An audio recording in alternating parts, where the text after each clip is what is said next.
Buonasera a tutti gli intervenuti.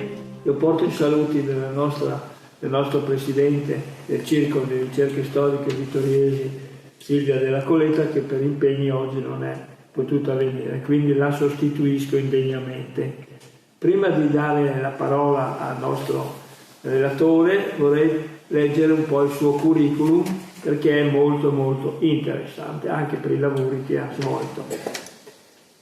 È laureato in matematica applicata a Padova, vincitore di un concorso nazionale di matematica all'Università di Trieste, 2 volte tra i vincitori del concorso nazionale di teologia con visita a Paolo VI, quindi anche eclettico, 2 volte finalista del concorso nazionale I giovani e la scienza per i migliori esperimenti originali di fisica, con esposizione delle macchine costruite al Museo della Scienza e della Tecnica di Milano.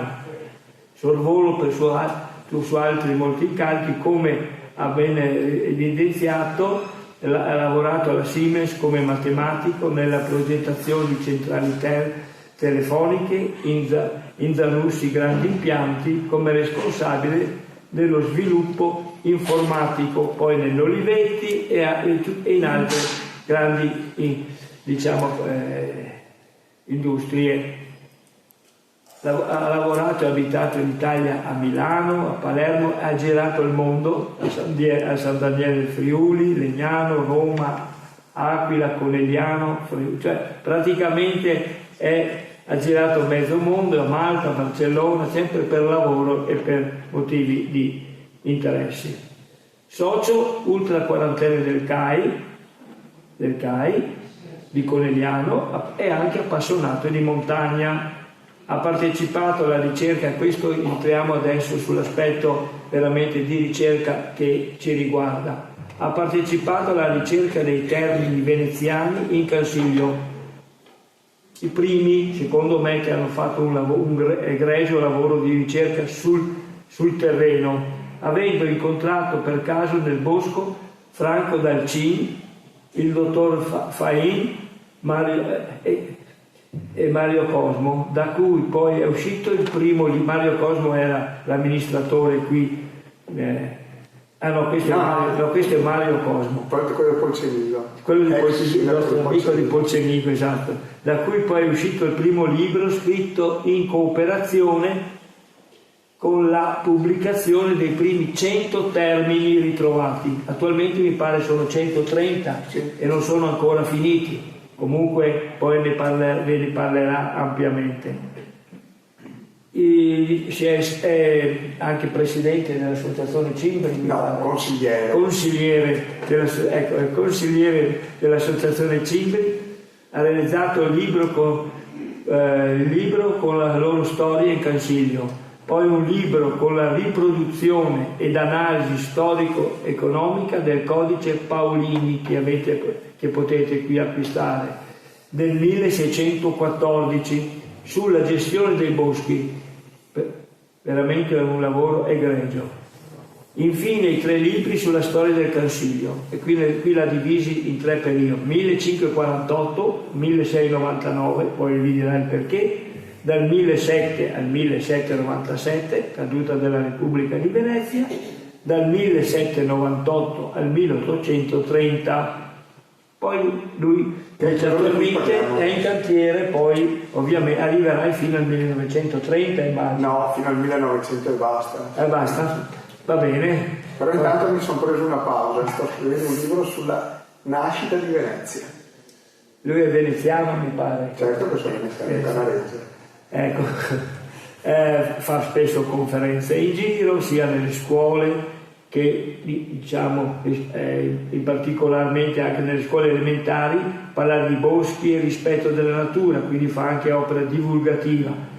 Mi occupo delle visite al museo, quello che è in Cansiglio, dell'uomo in Cansiglio, eccetera.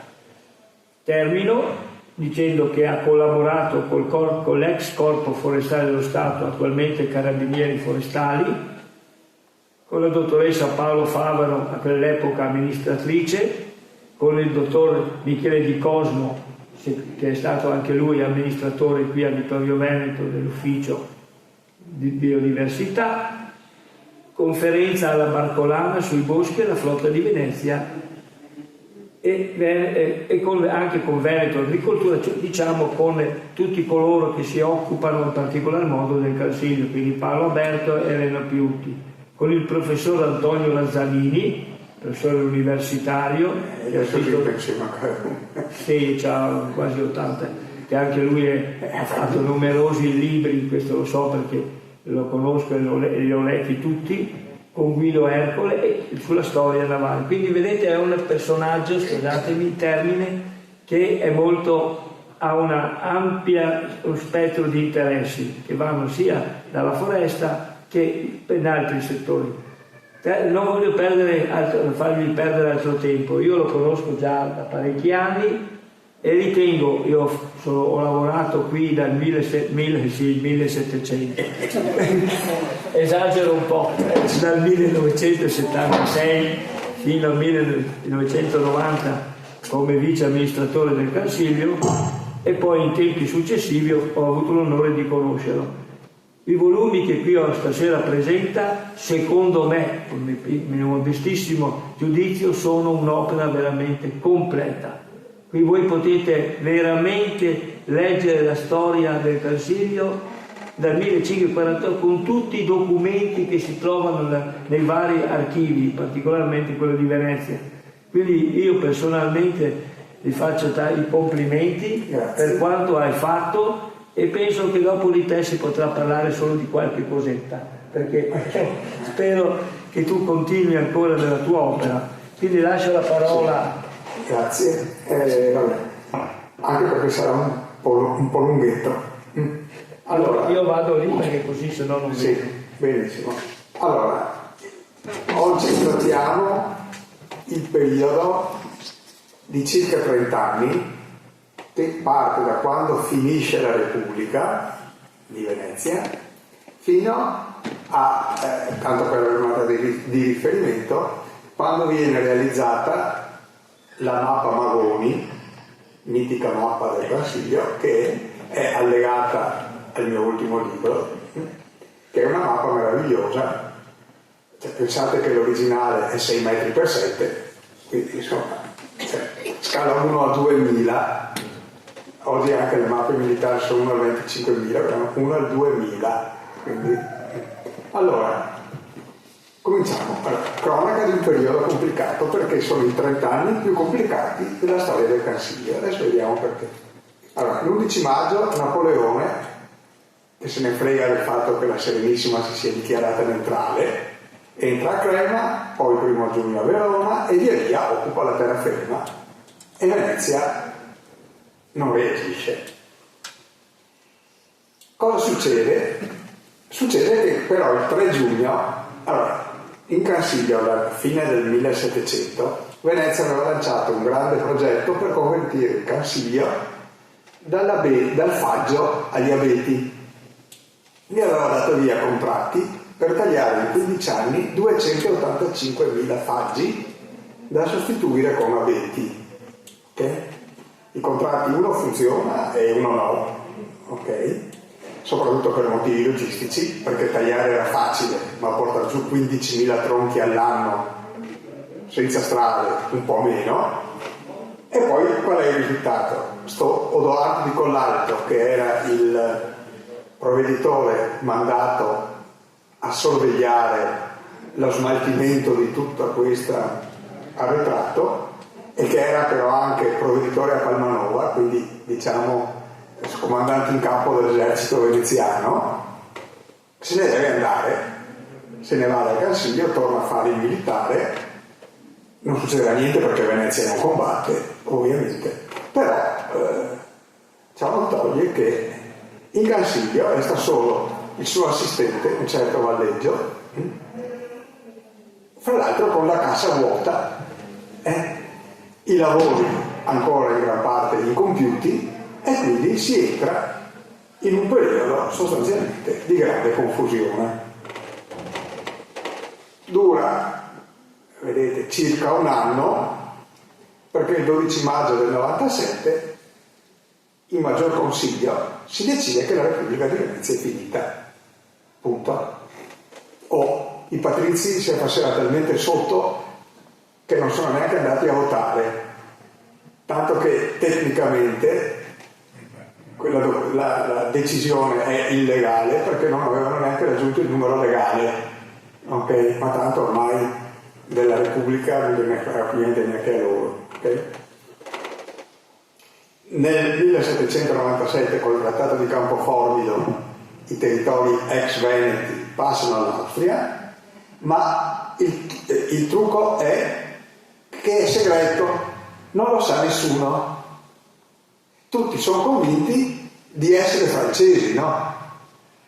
Ci sono le truppe di Napoleone, il trattato di Campoformido, le clausole sono segrete, e quindi solo il 18 gennaio del 98, quando le truppe austriache entrano a Venezia, si capisce chi comanda davvero. Però cosa succede? Che ci sono stati 7-8 mesi in cui la gente pensava che i riferimenti fossero i francesi, no?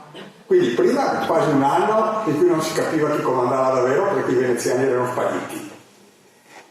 Poi la gente che credeva ai francesi, mentre in realtà sotto banco erano già gli austriaci, e quindi tutto si chiarisce a febbraio del 98, anzi meglio ancora il 31 marzo del 798, in cui gli austriaci dicono: attenzione, finora abbiamo scherzato, comandiamo noi, e la prima cosa che fanno, ripristinano le leggi veneziane di gestione dei boschi, punto.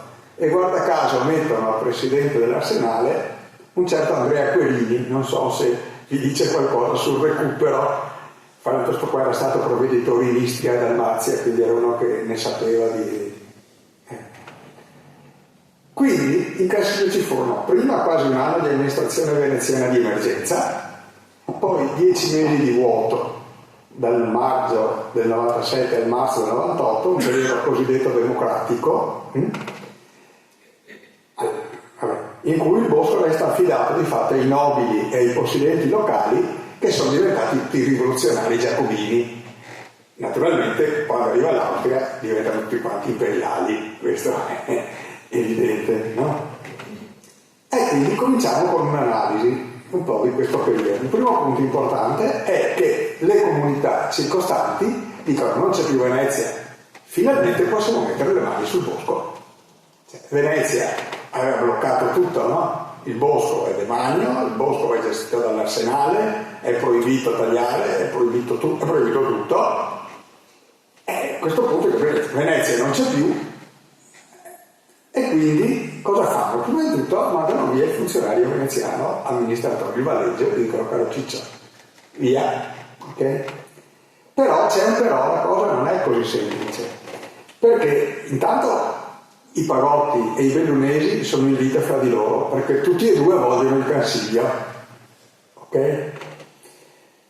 Nascondendosi dietro il fatto che lo fanno per il generale Bonaparte, entrambi, ok? E però c'è una grossa, per andare nel dettaglio, differenza sociale, e adesso la vediamo perché. Le due municipalità cosa decidono? Si contendono, mandano via l'amministratore, lasciano là il sorvegliante e lo pagano tutti e due. I bellunesi perché sorvegli per loro, i Pagotti perché sorvegli per loro. Lui contentissimo, lo paga due volte, perché no? Sostanzialmente, no? Allora arriva la presa di possesso teorica, 26 maggio 97, quindi pochi giorni dopo la caduta della Repubblica, arriva un cittadino di Belluno con 5 ussari a cavallo e dice a Violì: tu devi che è il capitano del bosco, devi costruire il Cansiglio per conto della municipalità di Belluno in nome del popolo libero bellunese. Cioè, siamo in periodo rivoluzionario, quindi eccolo qua. Guardate qua. Libertà, uguaglianza, Belluno, anno prima della libertà d'Italia, in nome del popolo bellunese, della municipalità, eccetera, eccetera, e quindi intima al cittadino, adesso non è tutti i cittadini, no? 97, quindi rivoluzione francese, tutti i cittadini, no? E la gestione viene affidata alla deputazione al Bosco d'Alparo. In realtà i cittadini non sono tutti uguali, neanche all'epoca. Guardate i nomi: Frigimelica, Pagani Cesa, Alpago, tutti i nobili bellunesi. È importante. Tutti i nobili bellunesi, che fra l'altro erano gli stessi che avevano collaborato con Venezia per fare il primo piano di assestamento del bosco. Ok? Ma vabbè, bisogna pur sopravvivere. Però, quindi questo è il punto di vista della nobiltà. In Alpago fa lo stesso. Il libero, libertà, uguaglianza, anno quinto della Repubblica Francese, vedete, municipalità cantonale d'Alpago, con l'albero della libertà, quello che si usava in Francia, no? Dito così fa un fiorire, no? Se lo vedo in un certo senso, no? Okay. E qua anche questa è la municipalità, dietro gli ordini del generale Bonaparte, ordina e qua scatta il problema che vi dicevo. Col presente ordine fa intendere i cittadini, tutti del cantone della Rocca, dinanzi si tengono sospesi i tagli, fabbricazioni e condotte di legnami. Perché? Qua scatta proprio quel problema sociale che vi dicevo. Perché lo vediamo dopo. Perché i possidenti vanno a far vedere alle autorità subentranti che loro hanno in mano la situazione, no? E quindi mantengono gli stessi divieti della Repubblica solo in nome di Bonaparte. Naturalmente la gente sottostante la pensa in modo completamente diverso, e adesso lo vediamo, e anche perché. Quindi si crea una situazione politico-sociale stranissima. Intanto i francesi, vedete, arrivano a tagliare libertà e egalité, marina, processo verbale di martellage, no?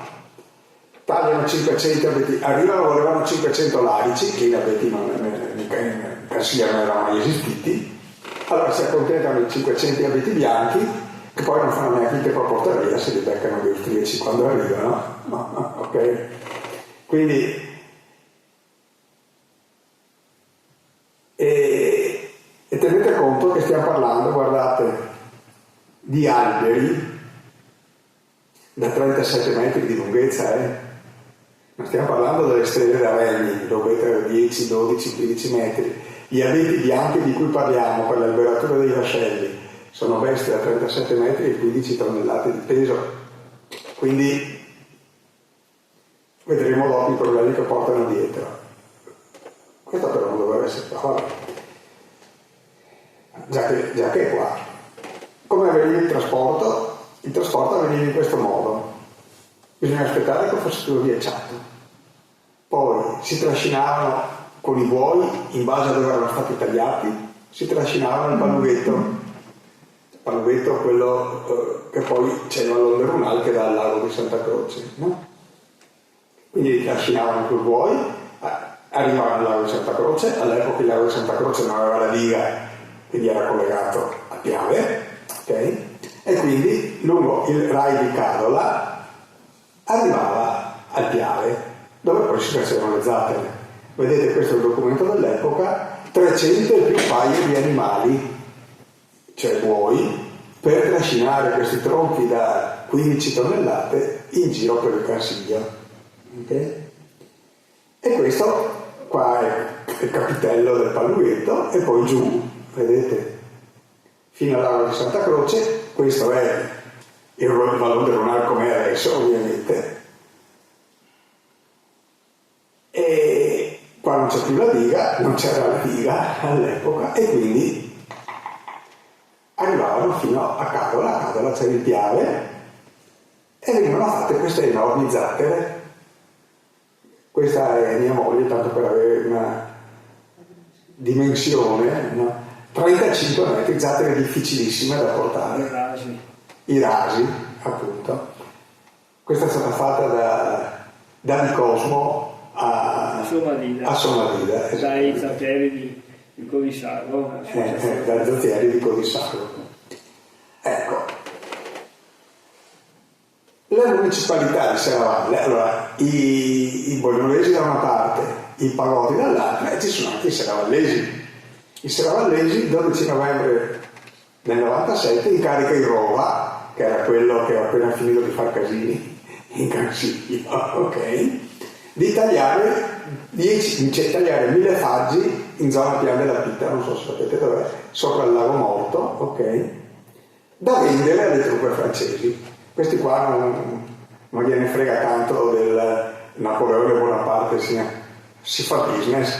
Le truppe francesi hanno bisogno di mangiare, di scaldarsi, In realtà taglia il Rova, come sempre, taglia molto di più, perché parlano di 1000 passetti sono più di 3000 metri cubi, 1000 faggi non fanno 3000 metri cubi. E questo, vedete, è il decreto con cui Serravalle decide di... E guardate anche qua le firme: Altan, Casoni, Troyer, cioè è la nobiltà locale che dilaga, tolti i controlli dei veneziani, dappertutto la nobiltà locale che era stata tenuta giù dai provveditori veneziani si allarga, brutalmente parlando, no? Ecco, questo però è il punto di vista dei ricchi e dei che vogliono diventare ancora più ricchi e potenti. Il problema per gli abitanti dell'Alpago e dei comuni del Cadore è che Venezia è caduta senza aver pagato praticamente niente dei lavori fatti negli ultimi 2 o 3 anni. E la gente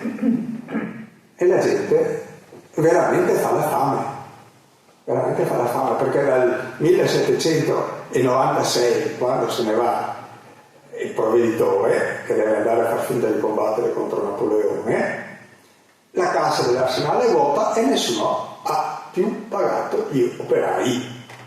Ok?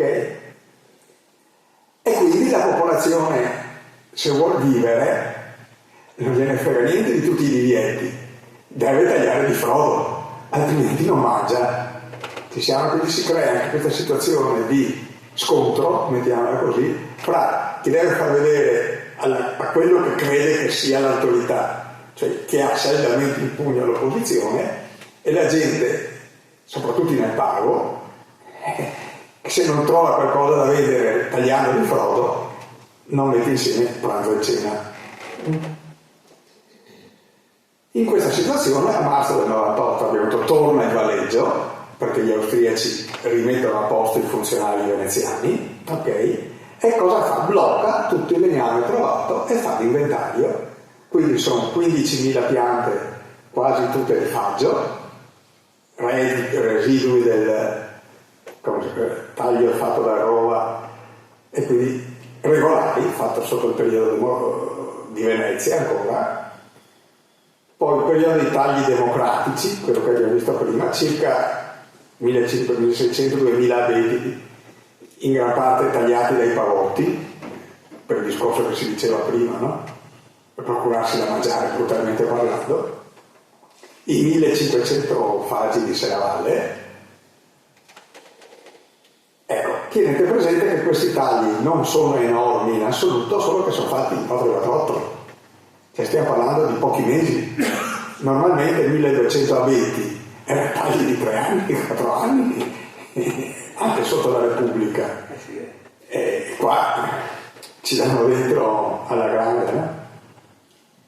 E in più mancano i dati della parte friulana, perché non sorveglia nessuno, e fanno danni continuamente. Danni significa che tagliano senza controllo. Ecco, allora, adesso facciamo un po' di conti, Ripristinato il controllo del bosco e messi da parte i cittadini, resta il problema dei crediti. Il Valleggio torna e parla col governo austriaco e con l'amministrazione dell'arsenale, e dice: bisogna in qualche modo rimborsare questa gente, sino a quando è fuori davvero una rivoluzione. E allora si fa la lista della spesa di tutti i debiti dello Stato, leggi crediti delle varie persone. Allora, queste sono le compagnie dei pagotti, vedete, Talamini, Della Bona, Areolon, Paolon, per il taglio avanzano quasi 10.000 lire. Poi vediamo a cosa corrisponde. Queste sono le compagnie per lo sgombro, quelli del trasporto, quindi Berto, Zandomenico e così via, 18.000 e quasi 500 lire. Tenete presente che un guardiano del bosco, la Repubblica, lo pagava 10 soldi al giorno. Sta cifra qua corrisponde a 55.000 giornate lavorative in sospeso. Non so se vi spiego. Cioè, si parla di compagnie, le compagnie erano fatte da 7-8 persone l'una, no? Quindi quando le compagnie sono 1, 2, 3, 4, 5, 6 compagnie, sono 60 persone e sotto lo stesso, insomma, no? Quindi stiamo parlando di cifre enormi, tenuto conto dello stato economico-sociale di chi è in credito. Quello che gestisce la Brentella, cioè il collegamento fra il lago e il Piave, avanza 17.000 euro, 8.400 lire per la manutenzione del canale e 8.500 perché ha fatto i restauri al palazzo sempre fatiscente, ma insomma, la piana il centro della piana. Il Valeggio, caso unico, che era un burocrate che pur di far andare avanti i lavori ha tirato fuori i soldi di tasca sua. Sì, avanza 17.000, 19.000, 26.000, avanza 26 e rotti mila lire, lui personalmente, perché per cercare di pagare sta gente che altrimenti moriva di fame ha tirato fuori una cifra mica da ridere. E fin qua siamo a 63.500 rotte lire di debiti dello Stato verso sta gente. Poi ci sono da pagare i militari, perché il provveditore è arrivato con una scorta militare, era un generale, quindi è arrivato con una scorta militare, colonnello, caporale e così via. Solo il colonnello, comandante, avanza anche lui 4.500 lire. I militari in tutto avanzano 9.000 lire, anche loro. Siamo a quasi 73.000 lire di debiti dello Stato verso tutta sta gente. E in più cosa è successo? Che la municipalità di Belluno aveva approfittato del casino per appropriarsi di un certo numero dei tagli di frodo e rivenderli ai francesi, mentre avrebbero potuto servire per ripagare questi debiti, no? Quindi diciamo che siamo effettivamente sull'orlo di una crisi sociale mica da ridere. E difatti il Valeggio scrive: sono povera gente, estenuata dalle passate contribuzioni, dalla mortalità degli animali, dalla carestia del genere che non ci sa vedessi, che è solo turco, leggi, viveva di poeta e formaggio, punto e basta. Ok? Ancora nel 1860 Di Berenger scrive: per il Montanaro medio una libra di formaggio e 2 libri di poeta, e ti avrà nutrito a sufficienza. Dopo il figa aveva piaga, ma quello è un altro discorso, no? Ovviamente. Ok? I creditori come numero sono circa 500. Le suppliche, guardate, questi sono esempi di suppliche, no? Languente con la povera creatura, sì che resta il cuore supplicato alla sua bontà, sicuro che da Dio, Signore, resterà compensato di tanto bene, cioè Vincenzo Locatello. Cosa più giusta e compassionevole di questa non vi può essere, mentre siamo tutta povera gente che viviamo a giornata con le nostre fatiche. Quando non ci vengono pagate le mercedi non sappiamo come vivere. Angelo Paolon e così via, gliene ha messo solo qualcuno. Questi sono addirittura da Vodo di Cadore, erano a lavorare in Cansiglio da Vodo di Cadore, e anche qua vedete, mi butto nelle braccia di sua benignità e bontà. Insomma, dice: guarda Dio che morde fame sta gente. Allora vediamo come il Valeggio affronta questa situazione drammatica. Allora, lui riassume le sue idee, lo sappiamo, poi abbiamo anche la storia dei contratti, ma lui ha una strategia interessante e precisa e la riassume in una relazione che fa Alperini, che è l'uomo in capo dell'Arsenale, e dice: Retta o Luisa, dopo aver pensateci a fondo perché è estremamente moderna, si può discutere naturalmente. Retta o Luisa di una privata proprietà, parla del bosco, si potrebbe far divenire utili i faggi inutili col venderli, come aveva cominciato a fare Venezia, e più avanti. Lo stesso si può dire degli abeti, gli inutili caduti dei turbini non atti a matatura, cioè non atti a fare alberature dei vascelli, i decrepiti, eccetera, perché non si possono vendere? Forse per timore che vengano presi degli arbitri? Sì, la risposta, ripeto. Un agricoltore dunque dovrebbe lasciare incolti di lui poderi per timore che gli vengano derubate le uve e le biade? E pochi anni prima Pagani Cesa, quando era amministratore del bosco, dice ancora più pesante: l'economia è una scienza del privato più che da pubblico. Il bisogno, l'odio, accumulare gli stimoli sono affatto ignoti a un principe, sono, sto quello era un poetastro, la cote potente a cui si affina l'industria dei privati, la cote per affilare il rasoio, no?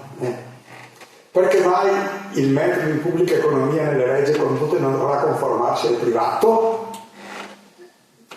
Sì, sono le teorie economiche moderne, quelle moderne all'epoca.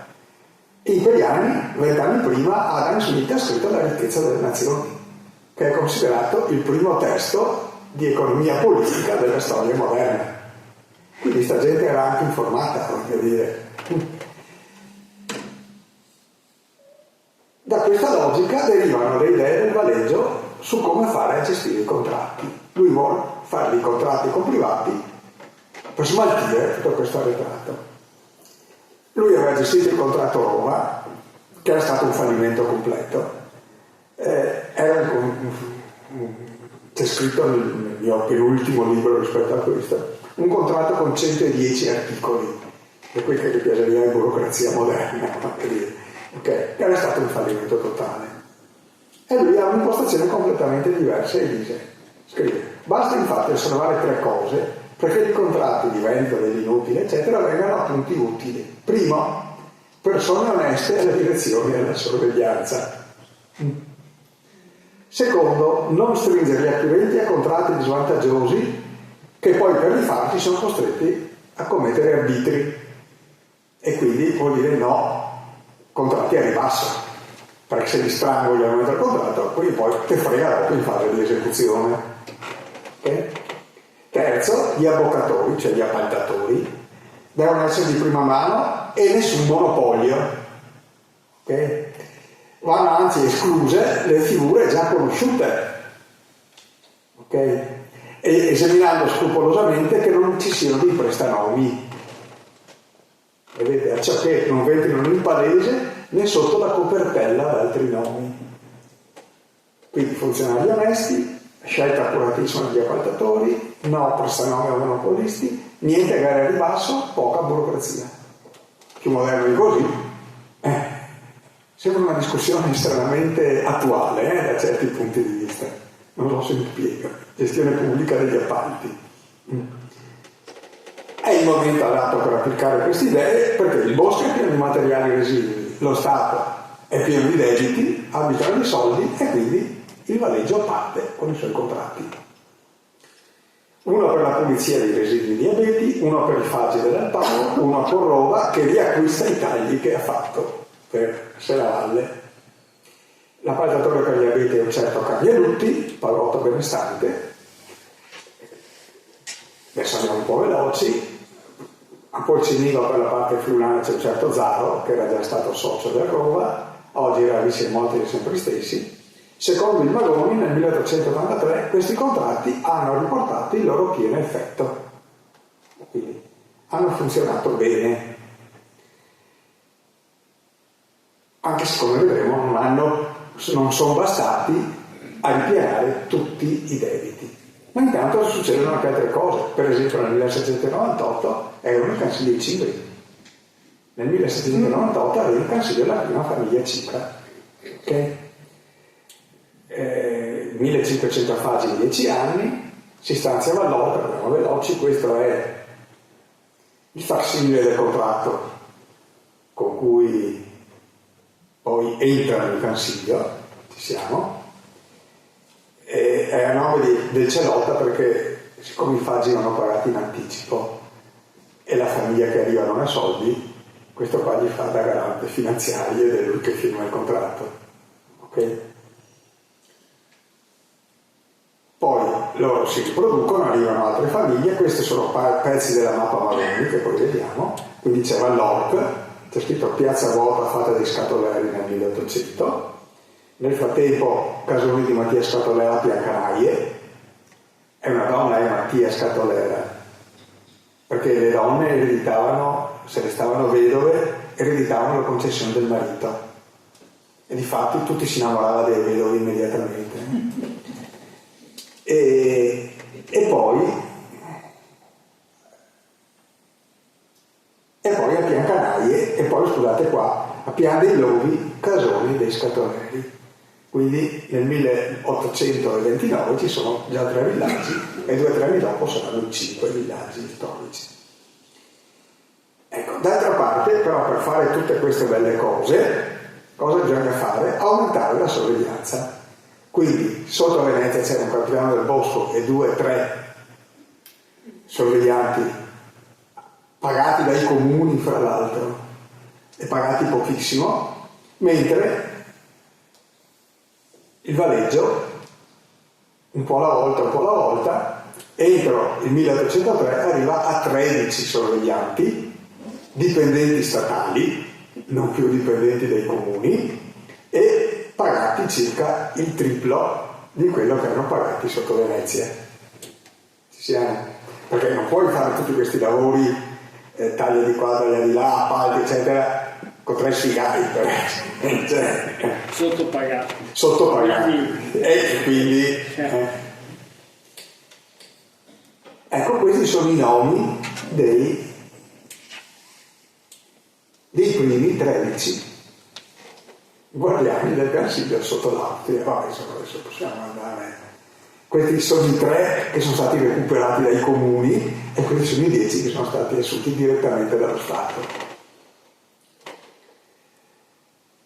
Quindi in teoria si è mantenuta la legislazione veneziana, ma in pratica è cambiato tutto, no?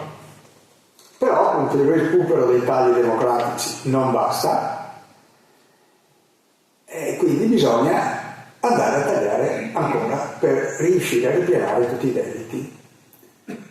E da questo segue il famoso contratto Nordio che succede al Carnierutti e riguarda non solo le piante già cadute o tagliate ad arbitrio, cioè arbitrariamente, ma anche le piante morte in piedi o atterrate dal vento e tutte le piante di abete sane ma inutili all'arsenale. E qua è la fregatura, perché è un contratto molto alto, è 430.000 lire dell'epoca in 10 anni.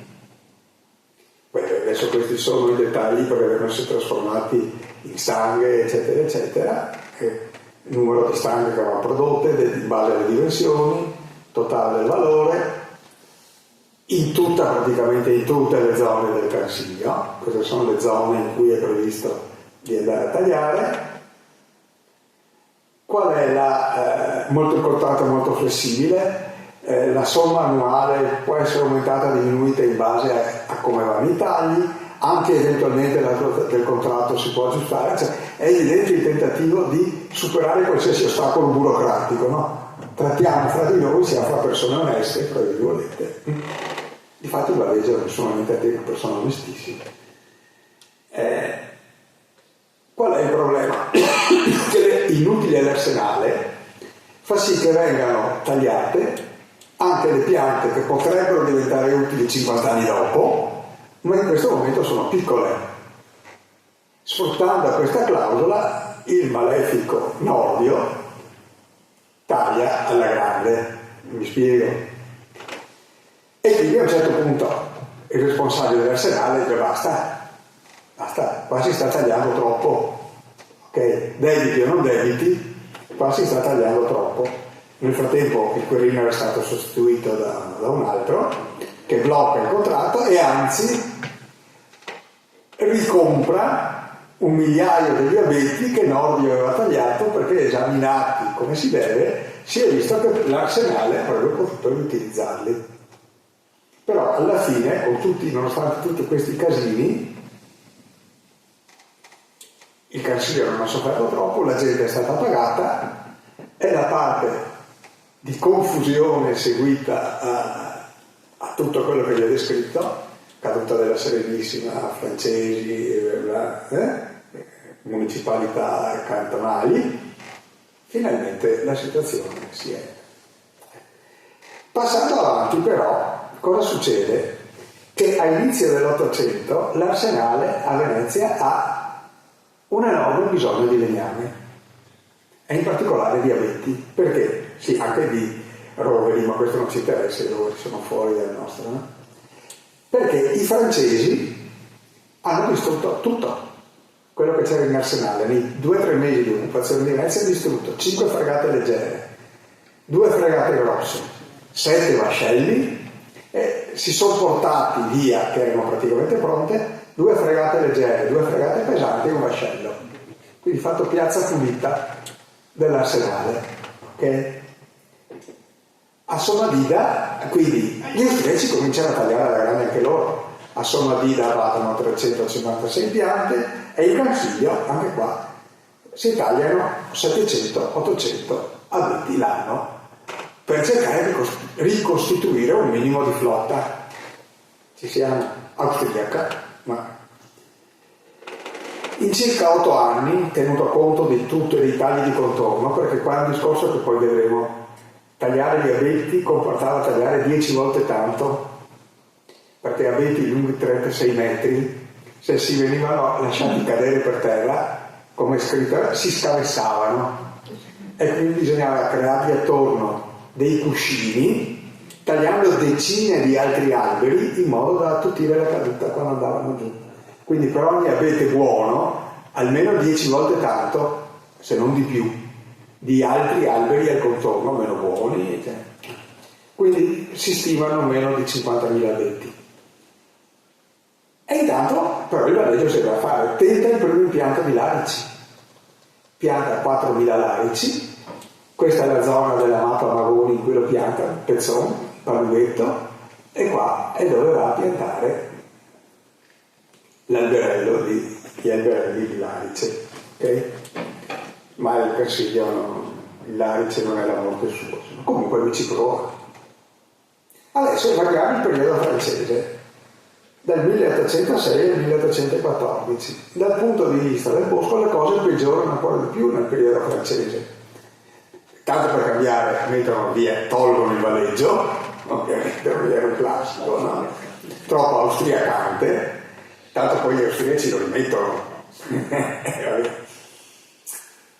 Una cosa è sicura, se negli 8 anni della prima dominazione austriaca il contratto nordico lascia una verità pesante, negli anni successivi del dominio francese la marina incide in un modo pazzesco. Perché? Perché nel 1799 Napoleone era andato a rompere le scatole ai turchi, in realtà ora farla indirettamente all'Inghilterra, possiamo perdere la geopolitica dell'epoca. È andato in Egitto, no? Campagna d'Egitto, ovviamente per motivi logistici a un certo punto fallisce, però intanto ad Abu Qir, se qualcuno si ricorda, Nelson gli ha completamente distrutto la flotta, la famosa battaglia di Abu Qir, no? E quindi Napoleone deve scappare e episodio interessante, per scappare dall'Egitto usa le 2 fregate pesanti che aveva requisito in arsenale a Venezia. Napoleone si salva sulle 2 navi veneziane che al momento della battaglia non c'erano, e le uniche navi disponibili per tornare dall'Egitto a Venezia erano quelle che aveva portato via in arsenale a Venezia, ok? Però questa cosa fa sì che Napoleone si trova senza flotte in Mediterraneo, no? Gibilterra non può passare perché ci sono gli inglesi, il canale di Suez non esiste, poi ci mancherebbe altro, e quindi per ricostruire la flotta in Mediterraneo lui ha estremo bisogno dei boschi italiani e in particolare del Consiglio. E in arsenale a Venezia si produce come matti. In 8 anni, guardate, 6 brigantini, 4 golette, 2 corvette, 4 fregate, 10 vascelli. Neanche sotto Venezia si era mai prodotto tanto in questo modo. Ecco, anche perché, tra l'altro, i vascelli da 80 cannoni Venezia non li aveva mai fatti perché non riuscivano a farli uscire dalla... Però fanno tutta una serie di lavori, poi di risparmio, di laguna, approfondiscono i canali, ristrutturano completamente l'arsenale, eccetera. Insomma, i francesi ci è andato dentro. Quindi c'è proprio un vero e proprio assalto ai boschi pubblici. Caiala è morta da tempo, Somadida non ce la fa, quasi. In Cansiglia sono circa 25.000 abeti abbattuti in 4 anni. Abbattuti quelli ufficiali, più quelli per salvare gli abbattuti, come vi ho spiegato, per costruire i cuscini dove cadevano. Ho pensato che un deficiente, perché di poco di francese, aveva fatto un progetto per portarli a Tolone, cioè gli abeti tagliati in Cansiglia, trasportarli a Tolone, farli risalire il Po, passare l'Appennino, andare giù dalle parti di La Spezia e a quel punto portarli all'arsenale di Tolone. Perché tanto poi si bucano tutti gli austriaci da Tolone. Comunque intanto i francesi hanno addirittura fatto progetti del genere, portarli a Napoli e a Tolone, e quindi tagliano come questo, vabbè. È il documento per l'epoca che dice servire gli arsenali di Venezia, Napoli e Tolone, quindi è proprio una roba, quello aveva fumato una roba sbagliata, insomma. Ok. Ancora 10 anni dopo si parla di taglio strabocchevole perché, appunto, come dice l'ispettore dell'epoca, quante migliaia di piante non dovete in quell'anno abbattersi per ottenere gli altri, cioè per formare il letto onde nella caduta non si scavessino, perché quelle enormi moli onde apparecchiare le strade per condurli, le poste perché per farli scendere lungo il valore del Runale bisogna frenarli, no? E per frenarli ogni 8-10 metri bisogna piantare un altro albero a cui dar di volta con le gomene per rallentare l'albero che scendeva scivolando sulla neve, se vi ricordate, no? E quindi migliaia, per 400 di buoni, migliaia di servizio, ok? Ecco, 2 cose importanti, positive, fatte nel periodo francese sono state le dichiarazioni del Consiglio Bosco Demaniale inalienabile, cioè era già di fatto sotto Venezia, conservato dagli austriaci, ma questa è la prima formulazione moderna, diciamo, no? È il primo tentativo di catasto. La legge forestale è la legge forestale del 1811. Ovviamente aveva già cominciato, la legge aveva cominciato e adesso lo vediamo, vedete, questo era lo scopo però fondamentale del catasto, era, indovinate, la tassazione delle proprietà.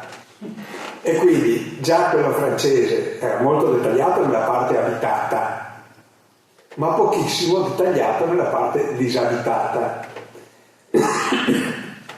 Questo è Piancanaie nel catasto francese, quindi sì, canaie nella radura e tanti simpatici alberelli, e fine della storia.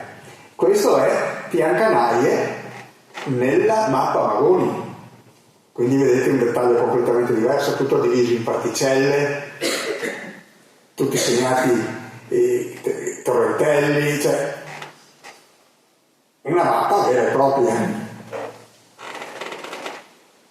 che sarà e questa sì, e in fianco ci sono i cimbri, no? Vedete, casoni di Mattia Scatolera, quindi vedete la differenza, no? Il mappa Magoni è veramente un capolavoro, no?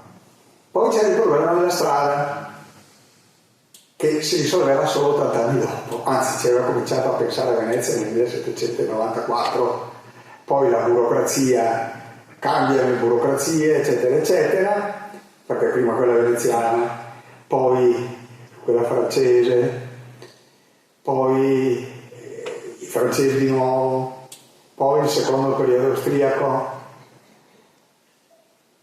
e Nel 1816 si fa un tentativo, direi, per restare in termini di teoria economica, keynesiano. Si dice: la gente c'è carestia, la gente ha fame, facciamoli costruire la strada. Crisi economica uguale lavori pubblici. Cioè, non c'è niente di nuovo, tra virgolette, sotto il sole, no? Si trova l'appaltatore, il più onesto, più ricco, più intelligente, cioè non è caso che dica che è un santo, ma comunque, insomma, tanto non se ne farà niente. E soprattutto il progetto è molto innovativo, perché non parte più dall'idea di fare la strada per portare giù i tronchi. Vogliono fare una strada per collegare l'Alpago al resto del mondo.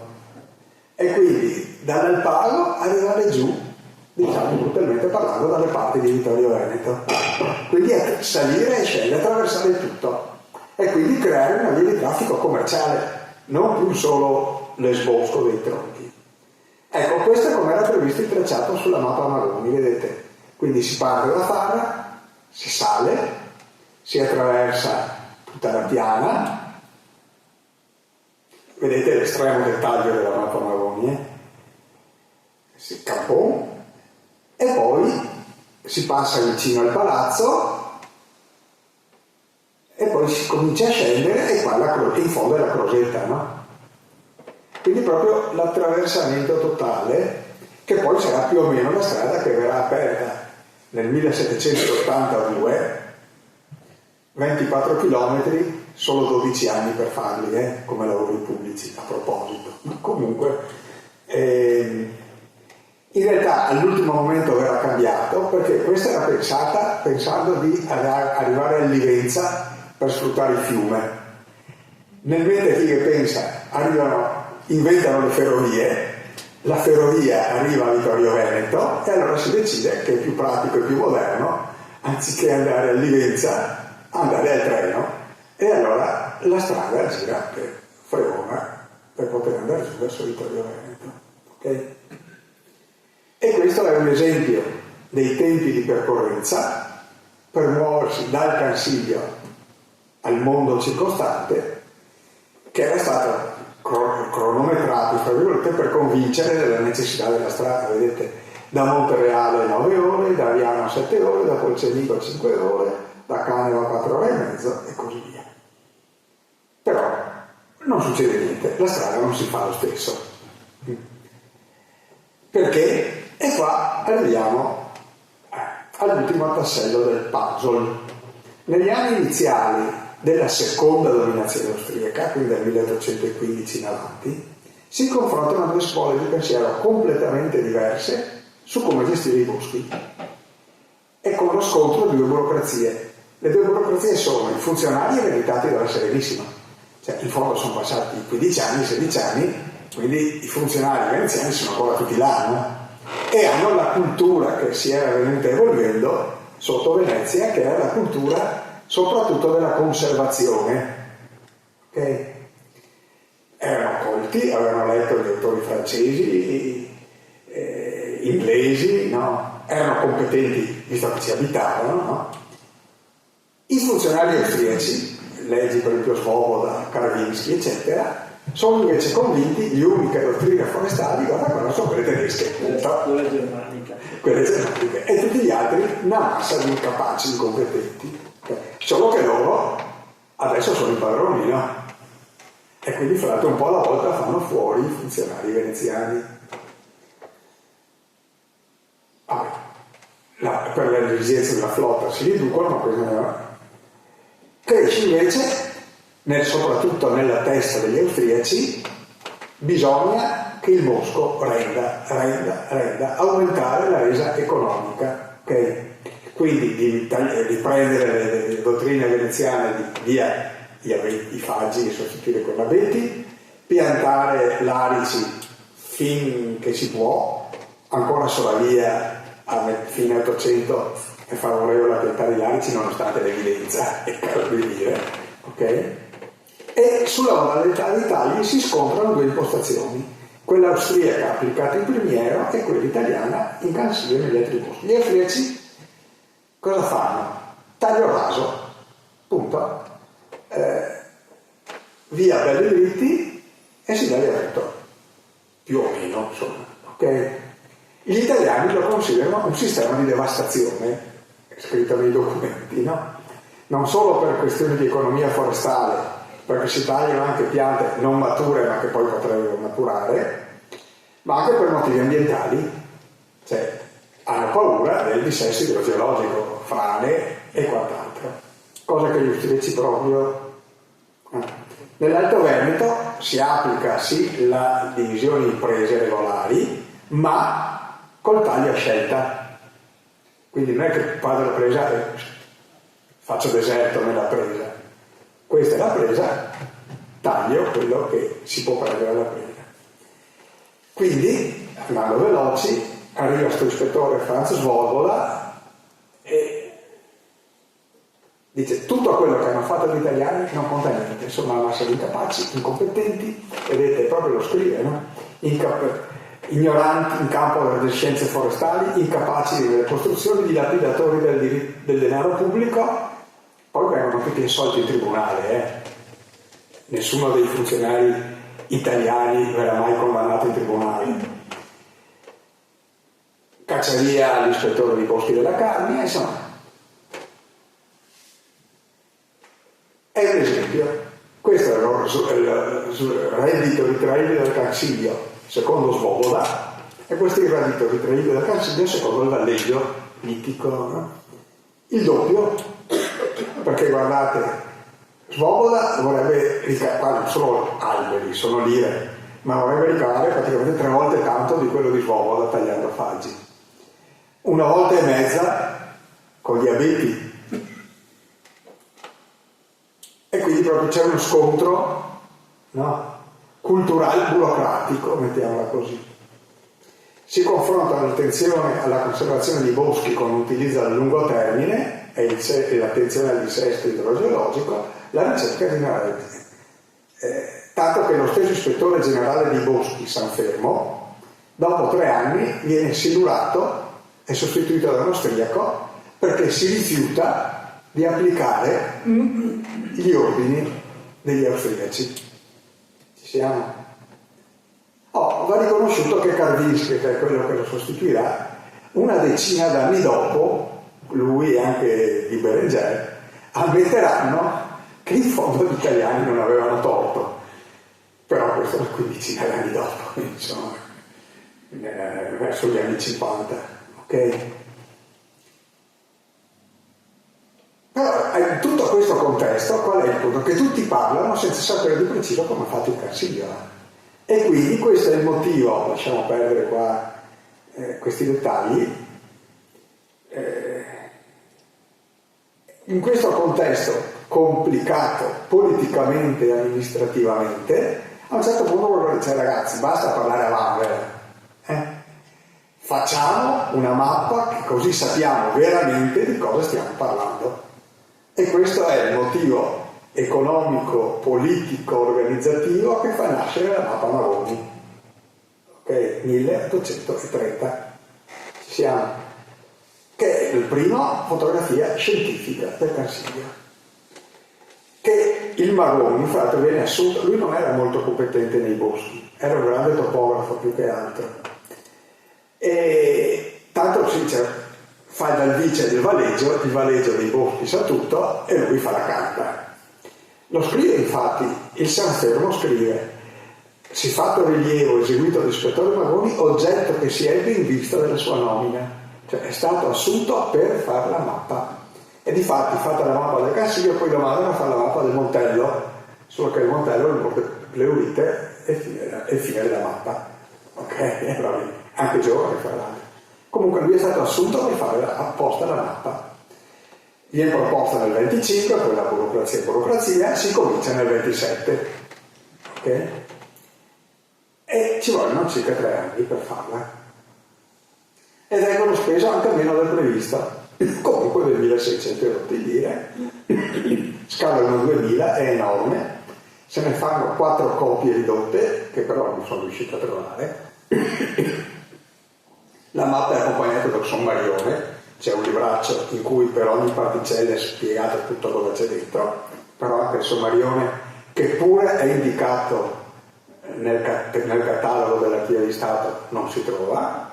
Io nel libro ne ho ricostruito uno, perché siccome qualche anno dopo la mappa Magoni è stata la base del catasto austriaco e le particelle sono le stesse del catasto, io ho recuperato i dati dal catasto. Sono meno precisi, ma insomma, okay. E difatti vedete che c'è scritto, questo è il catasto, che è la copertina del catasto di Fabra, e sotto c'è scritto che 28, 29 e 30 per conto dell'Imperial Regio Magistrato Camerale di Venezia, dall'ispettore Magoni, dall'ispettore forestale Cancino, ingegnere Magoni. Quindi la parte dei catastri austriaci sono presi per la parte abitata dal francese e per la parte boschiva dalla mappa Magoni. Questi sono i numeri della mappa Magoni, divisi per comune, censuale, perché Osimo non era un comune, ma dal punto di vista del censorio sì, ok?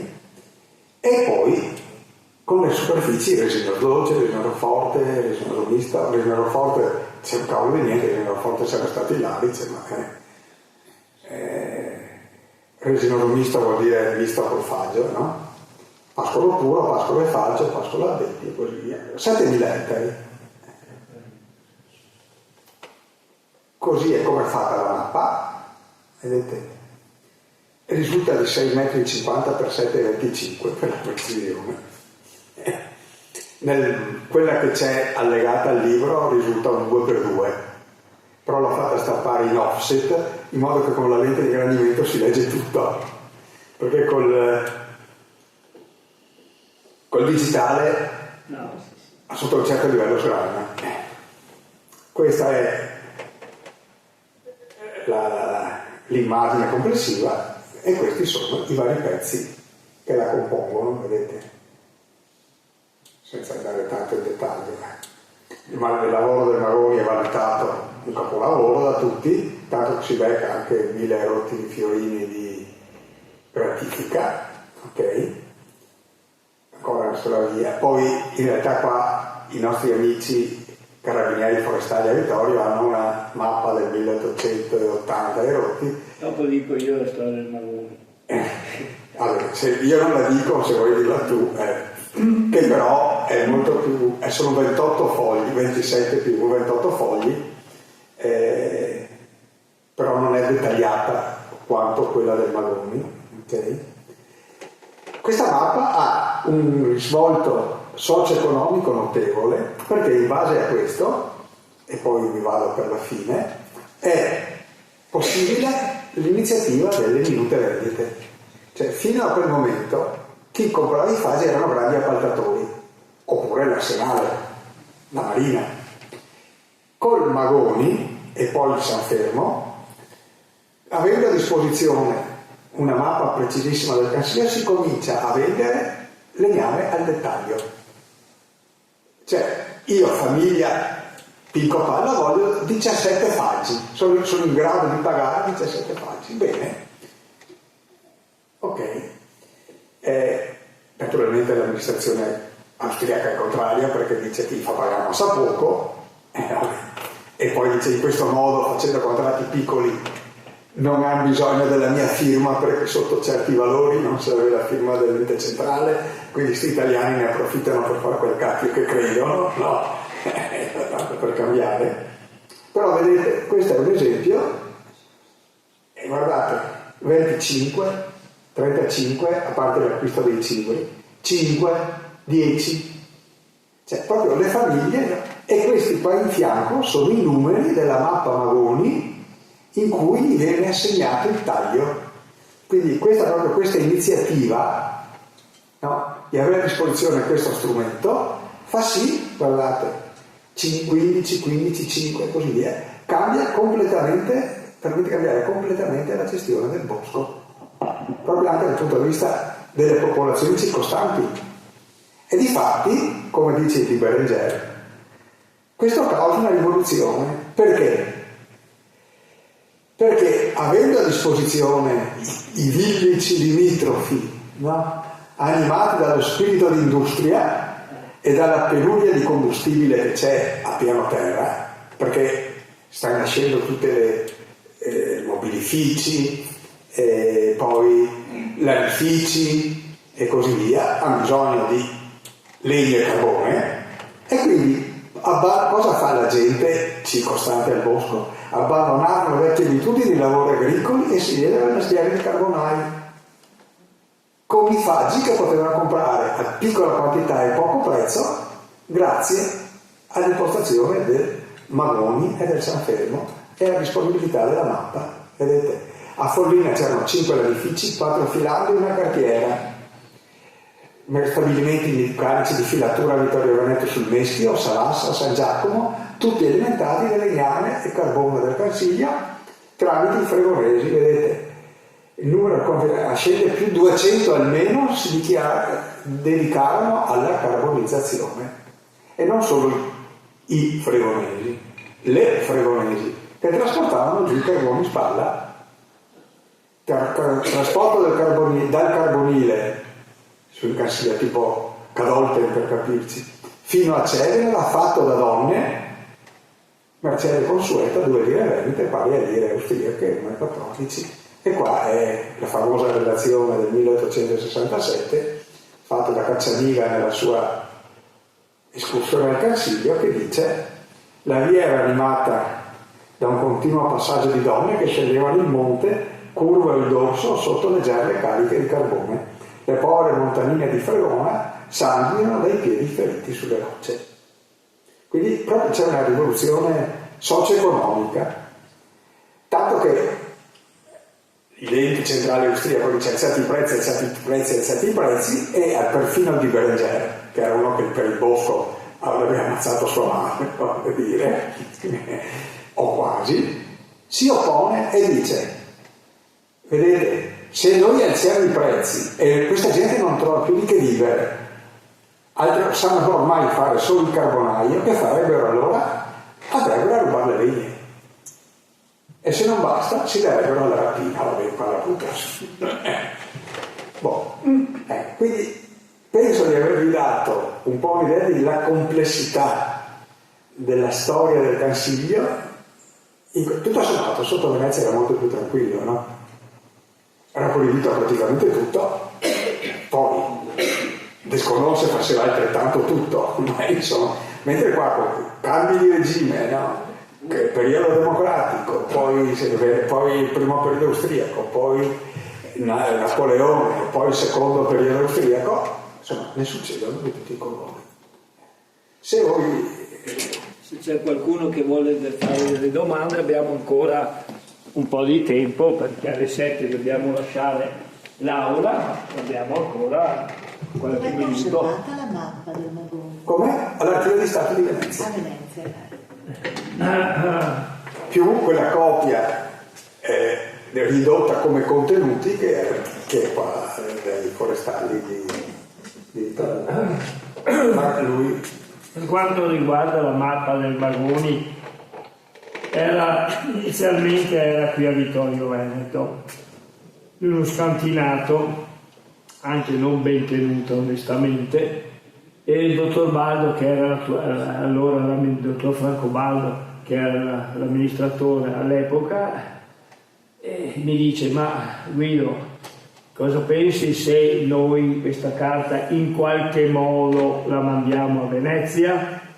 Io dico in qualche modo perché ormai il tempo, abbiamo la prescrizione, ma non era proprio da un punto di vista normativo, sarebbe dovuto rimanere qui a Vittorio. Però invece quello dell'Archivio di Stato. Sì, però onestamente era mal tenuta, era buttata lì, nessuno la guardava, e io, siccome avevo questa passione anche per la storia, anche per mia cultura forestale, un giorno l'ho ben avvolta, ho preso il treno, sì lo so, mi ha raccontato tutto, e sono andato a Venezia. a parlare con il mio carissimo amico, un funzionario, il nostro amico Cagnato, il nostro Cagnato, il quale ovviamente non sapeva neanche lui come poterla prendere in carico, perché qua formalmente era così,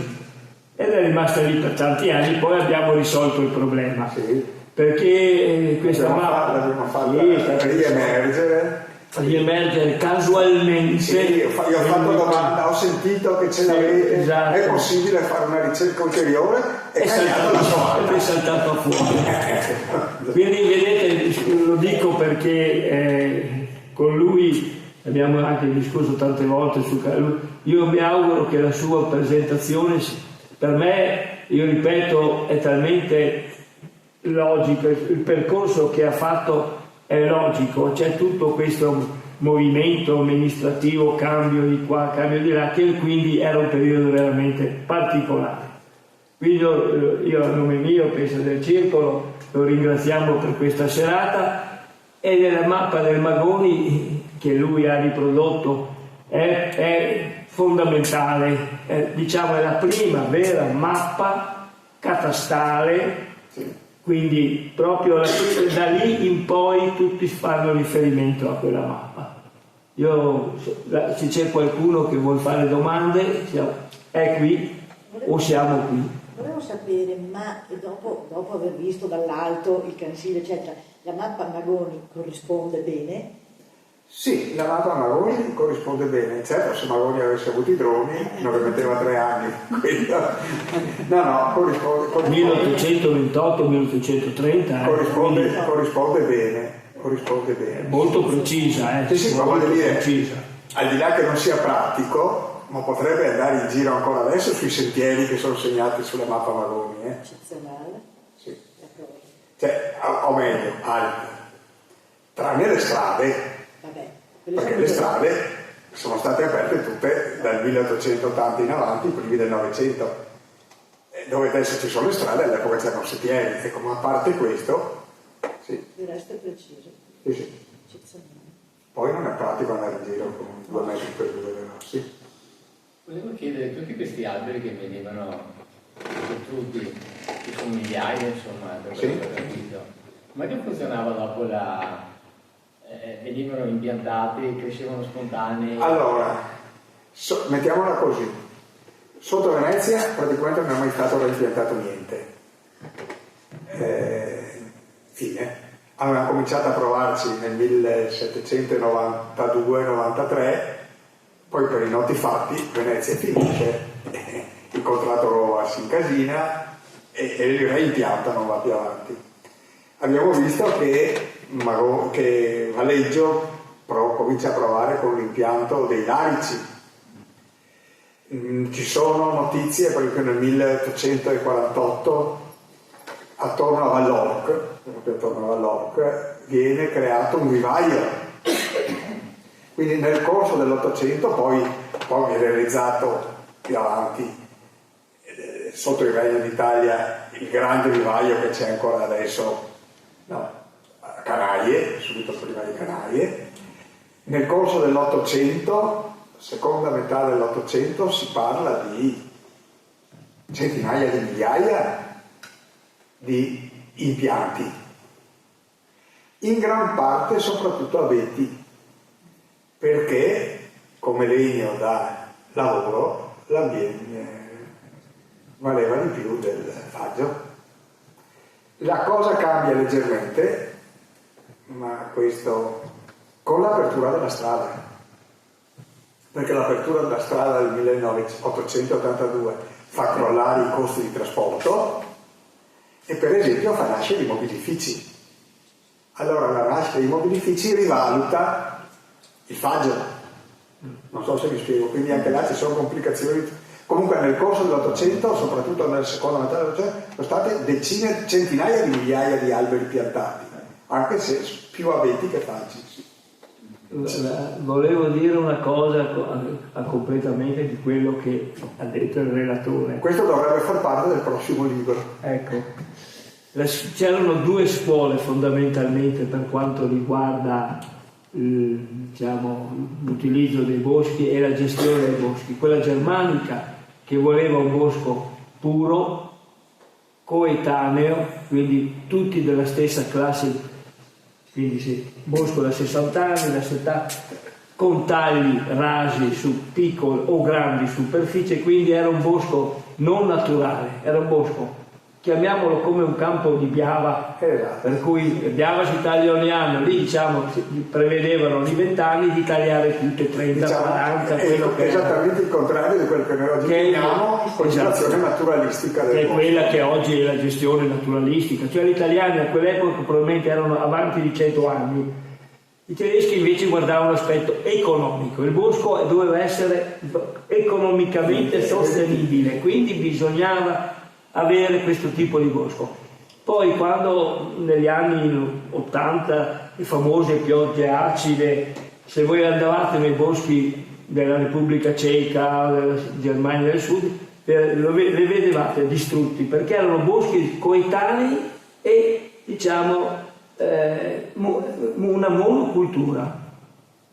Questo è il lato negativo della gestione. Tutti ugualmente esposti allo stesso pericolo, mentre se il bosco è... Se un bosco coetaneo e monoculturale viene attaccato da un insetto, questo diciamo... Leggi bostrico. Ecco. Se invece abbiamo un bosco misto, disetaneo, noi abbiamo che, va bene, attaccherà gli abeti di 30 anni, ma non quelli di 40, non il frassino, non l'acero, cioè il bosco misto di latifolie e resinose è quello che resiste meglio a qualsiasi avversità entomologica, ma anche, non solo, anche atmosferica e quant'altro. Comunque, se lei va in Cansiglio, vede benissimo un certo numero di reimpianti dell'800, perché si fa, per esempio, all'Archetone, ha presente? Cioè, se guarda sulla sua destra ci sono gli abeti che fa fatica a passarci in mezzo, tutti coetanei, tutti stretti, quelli sono tutti reimpianti di fine 800. Mi spiego, tanto per capirti, se guarda verso Casa Vallorc vede addirittura che si vede bene soprattutto ma anche adesso le strisce verdi degli abeti e le strisce marron o verde chiaro dei faggi, e anche quelli sono tagli fatti in un certo modo, E quando c'è stata la cefalcia negli anni 80 verso giù la parte di Cornese, Gabassa e quant'altro, effettivamente c'è stato un grande danno. Se oggi andate troverete un bosco misto, perché poi è stato rimpiantato, però è un bosco misto e quindi sicuramente è anche più piacevole vedere. E io ricordo ancora che su certi abeti si vedeva la mitica fascia, per la cefalcia, sì. La mitica fascia perché è messo della carta del nastro, esatto, vicino a Paolo. Cioè il problema era questo, non si poteva utilizzare prodotti chimici, quindi siccome questo era come carta moschicida, si attaccava e ci sono ancora gli abeti più vecchi e si vede dove è stata poi tolta la carta moschicida, per capirci. Però volete farsi a sistemare gli abeti in quel modo uno a uno. Sì, è stato un lavoraccio, però comunque abbiamo dato lavoro anche a tanti operai. Tornando al discorso. Va bene. Abbiamo terminato purtroppo alle 7, dobbiamo lasciare l'aula. Io ringrazio il relatore, carissimo amico, perché penso che la sua esposizione così chiara è stata veramente interessante. Adesso si potrebbe fare quelle retroattive.